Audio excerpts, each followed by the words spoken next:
नमस्कार मु नारायण बेहरा ऑल ओडिशा गोपाल यादव महासंघ राज्य सभापति। देखु मुख्यमंत्री कामधेनु योजना ये 2036 मसीह 2036 मसीह ओडिशा को 100 वर्ष हम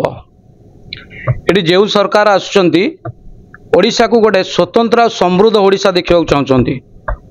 तेणुक मुख्यमंत्री कामधेनु योजना ना गोटे योजना आनी गोटे गरीब चाषीटे जो चाष को सारा भारत वर्ष कौन ओडिशा कौन 60-70 लोक निर्भर करते दुग्ध चाष पर। आम ओडिशा रे नियरेस्ट अबाउट 70-80% लोक दुग्ध चाष पर निर्भर करती। तेणुक सरकार आनी कामधेनु योजना जे प्रत्येक चाषी केमती बेनिफिशियरी हुंतु किंतु तादर गोटे नियम रही एटा यही स्टेट रु न किणाई अदर स्टेट रु किणा जाऊ जहाँकि आंध्र प्रदेश छत्तीसगढ़ हरियाणा यही सब एरिया रु गाई आसुला। आज जो सांबादिक सम्मेलन होती विधानसभा घेर जो निष्पत्ति नहीं ऑल ओडिशा गोपाल यादव महासंघ दुग्ध चाषी महासंघ यादव सभा जो भुवनेश्वर जो नहीं विधानसभा घेराव करने तापाई केमती बंद करा ना आमर पाखर अच्छा डाक्तर बेहरा नेतृत्व में पशु संपद विभाग मंत्री गोकुलानंद मल्लिक को भेटिलु गत 28 तारिख और 6 तारिख जो अमानवीय कार्यक्रम होता अमानवीय लोक मैंने बजरंग दल विश्व हिंदू परिषद नारा दे श्रीराम जय श्रीराम नारा दे आमर जो दुग्ध चाषी मैंने गाई नहीं आसुच्च जो बाड़िया पिटा करुले तेणुक से प्रतिरोध करने गत 28 तारिख दिन खंडगिरी थाना आमर एफआईआर करूँ। सेप्टेम्बर 6 तारिख में पलाशुणी ठारे मंचेश्वर थाना एफआईआर होता। तेणुक सरकार से किसी दृष्टान्तमूलक भाव कार्यानुष्ठान नहीं नथिले जार प्रतिरोध फलित आम मिलमिशिकी कौन करूँ ना आंदोलनात्मक नहीं विधानसभा घेर प्रथम अधिवेशन 18 दिन कर भाविलु किंतु आमर ये मुखिया अच्छा डाक्तर बेहरा अच्छा प्रतिनिधित्व में आम गोकुलानंद मल्लिक को भेटिलु। गोकुलानंद मल्लिक पशु संपद विभाग प्रतिश्रुति देइचंती कि आपण माने आंदोलन करंतु नहीं आंदोलन ओहरी जातु मु निश्चित भाव 4 दिन 5 दिन भितर आपण मानकर जो दाबी रही जमीती 6 तारिख आ गत 28 तारिख रे जो एक्यूज मैंने अच्छा जो मैंने यही सब कार्य घटे आम तुरंत कौन करूँ ना अरेस्ट करूँ आपण मानकर क्षयक्षति भरण करूँ आउ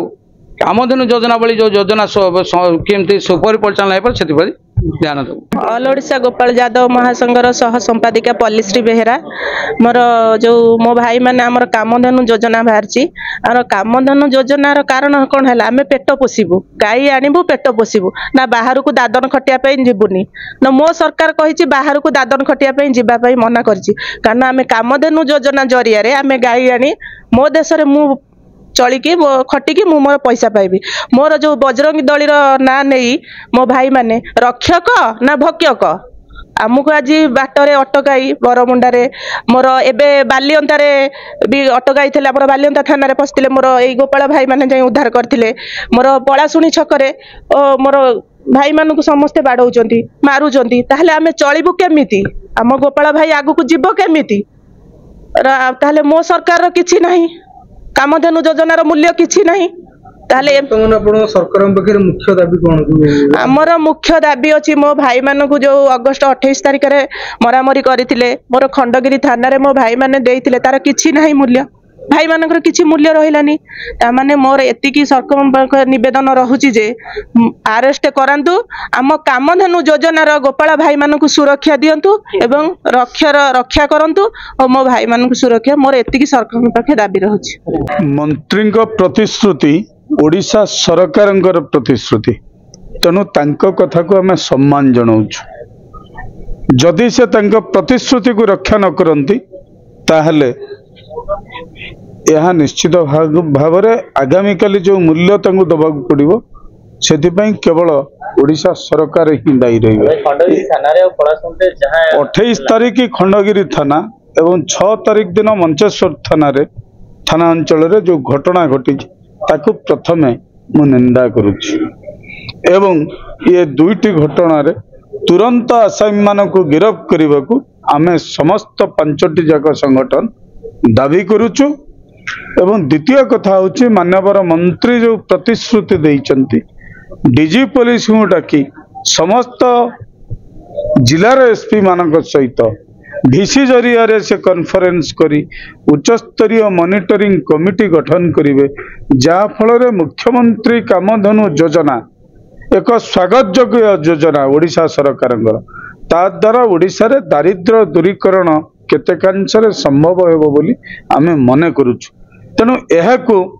सफल भाव में जते दूर कार्यकारी करा जाई परिबो सेथिपई आमे प्रतिश्रुतिबद्ध। मान्यवर मंत्री मध्य तांकर नैतिक दायित्व सांविधानिक दायित्व से तुरंत डीजी एवं दुग्ध चाषी मानक नहीं उच्चस्तरीय बैठक करी एक मॉनिटरिंग कमिटी गठन करंतु। मुख्यमंत्री कामधेनु योजनार सफल रूपायन गाँ गाँ रे पंचायत स्तर रे ब्लॉक स्तर रे किभली होई परिबो से दिगरे उद्यम करंतु। आमे प्रस्तुत अछु समस्त यादव भाई माने ओडिशार समस्त दुग्ध चाषी माने ए राज्यर तांको सहयोग करबा को तांको सरकार को सहयोग करबा। धन्यवाद।